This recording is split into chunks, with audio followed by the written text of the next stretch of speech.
Salut à tous, on se retrouve aujourd'hui pour parler du Paris Saint-Germain ce lundi 11 septembre et on commence tout d'abord avec le programme pour cette nouvelle semaine du côté du PSG. Donc aujourd'hui 11 septembre, entraînement à 17 h au campus PSG, entraînement à huis clos.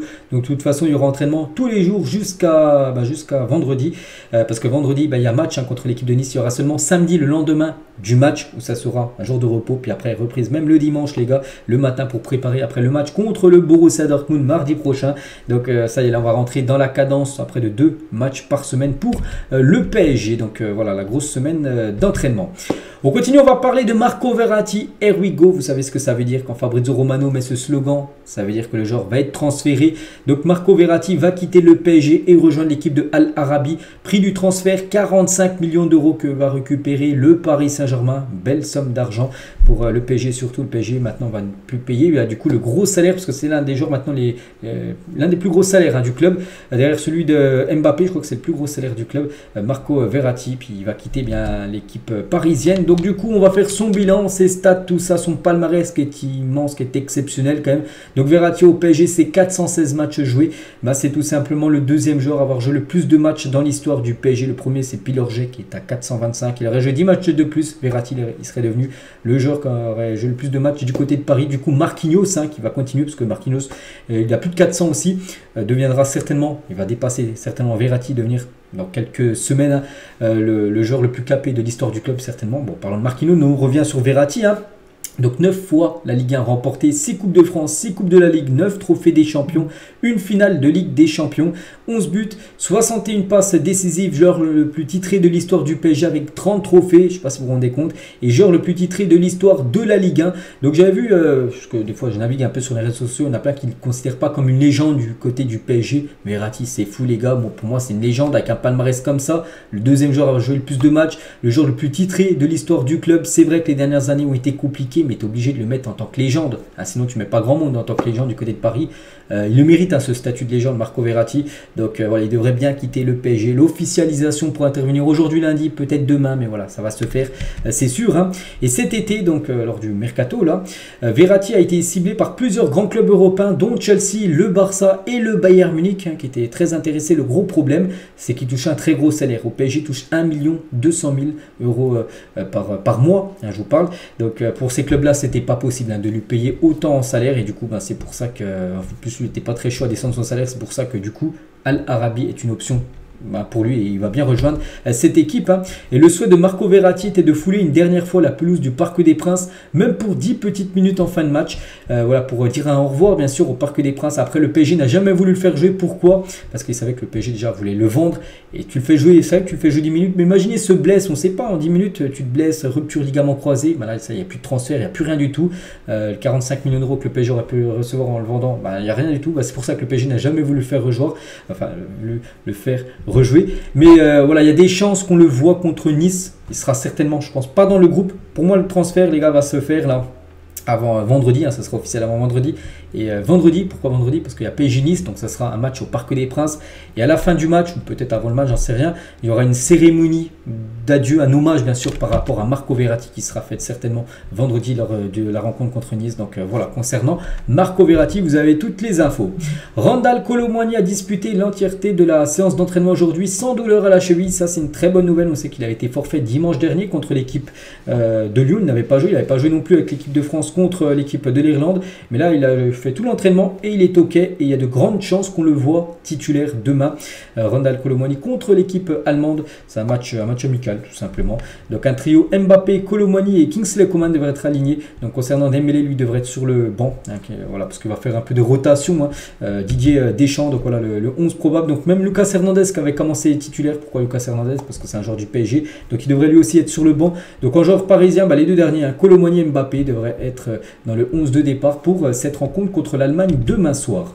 Dembélé tient au micro de Téléfoot, c'était hier matin. C'est bien de jouer tous ensemble avec Lucas Hernandez et Kylian Mbappé. C'est bien, on est tous au PSG. C'est bien qu'on puisse jouer ensemble. On se connaît depuis longtemps. Il a également dit, j'ai parlé avec le coach et le président du PSG. Revenir dans un grand club comme le PSG, ça fait toujours, ça fait plaisir.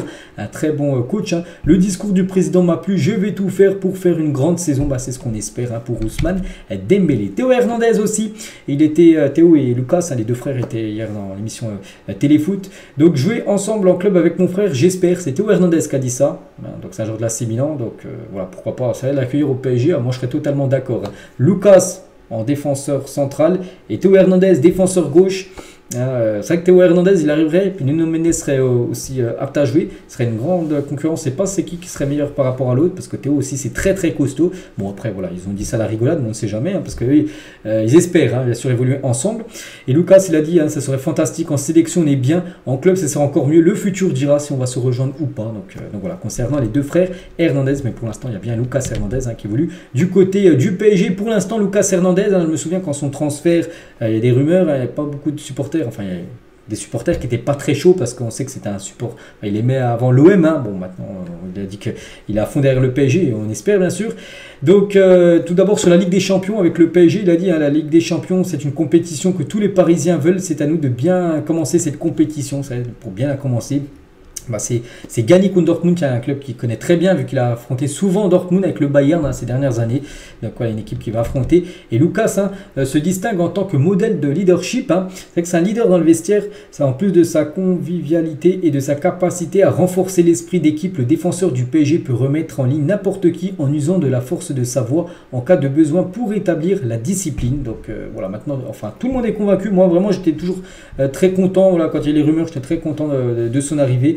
Même si, comme j'ai dit, il soutenait Marseille. Pour moi, voilà, du moment qu'il donne tout au PSG, c'est plus important. Il le fait actuellement. Il a déjà quasiment ce rôle de leadership du côté du vestiaire parisien. On continue, on va parler de Mbappé qui a le 4e joueur le plus décisif dans l'histoire de l'équipe de France. 40 buts et 21 passes D pour Kylian Mbappé, 4e.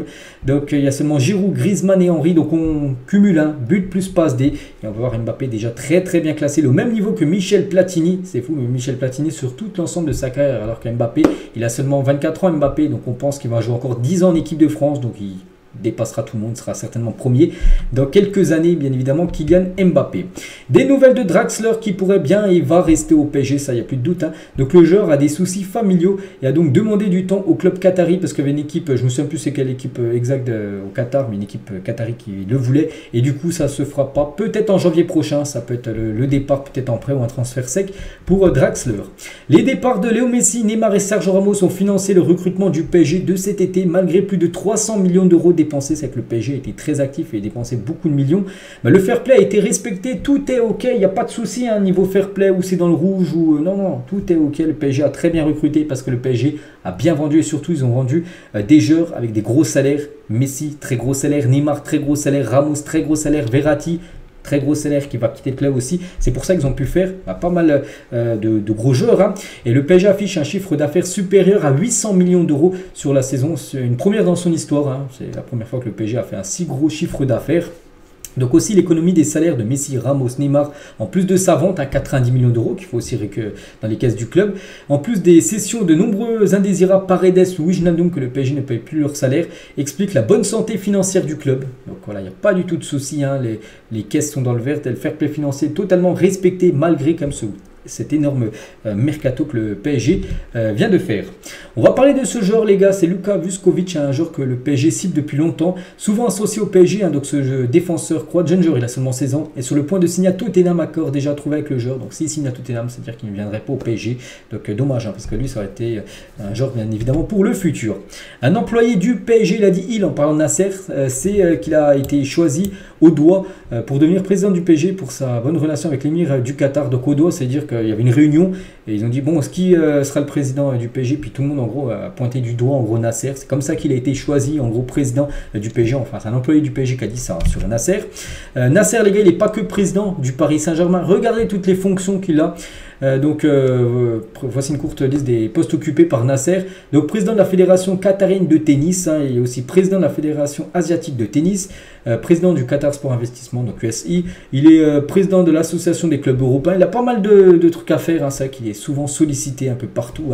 Nasser, il y a un ami de Nasser, il n'aime pas qu'on parle de lui, il préfère être dans l'ombre. Voilà, une petite info de plus sur le président du PSG. N'oubliez pas que lui, c'est seulement le président, c'est pas le propriétaire. Hein. Le propriétaire qui est au-dessus, c'est lui qui dirige, c'est lui qui a les rênes entièrement du club. Lui, c'est, on va dire, le bras droit tout simplement du propriétaire du PSG, Nasser.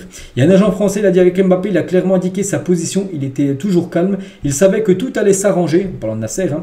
Il mesure très bien les temps et à la fin, il s'en est sorti tout simplement avec que ça s'est amélioré, que Mbappé du coup a renoncé à des grosses primes et du coup c'est pour ça qu'il a pu être réintroduit dans le groupe professionnel.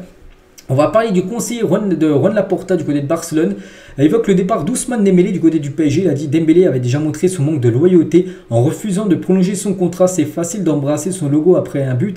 Il est légitime de vouloir gagner plus, mais quand vous êtes loyal, vous ne regardez pas l'argent et vous ne dites pas une chose un jour et une autre chose le lendemain. C'est vrai qu'avant de venir du côté du PSG de signer, Dembélé avait été questionné par Mundo Deportivo, qui est un journal espagnol. Il avait dit que oui, il allait certainement rester, il souhaitait rester longtemps au Barça, qu'il allait même peut-être prolonger l'aventure du côté du Barça. Puis quelques semaines après, du coup, il est arrivé du côté du PSG. Donc voilà ce que dit alors, le conseil de Juan Laporta, en gros, qu'il n'est pas assez loyal tout simplement. Donc tant mieux. Bon, maintenant il est du côté du PSG et c'est bien ça le plus important.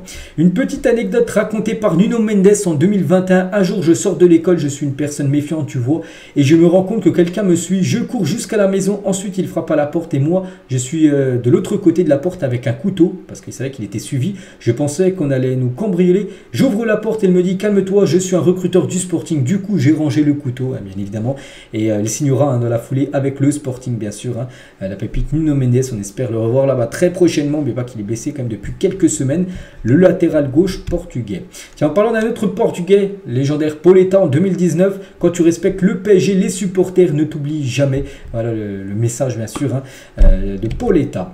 Et on finit, les gars, cet épisode avec l'équipe féminine qui jouait le trophée des championnes hier. C'était au stade de l'Aube, c'était du côté de Troyes, mais c'était un match entre le PSG et Lyon, on va dire les deux plus grosses équipes françaises. Et malheureusement, les Parisiennes se sont inclinées 2-0 lors de ce trophée des championnes.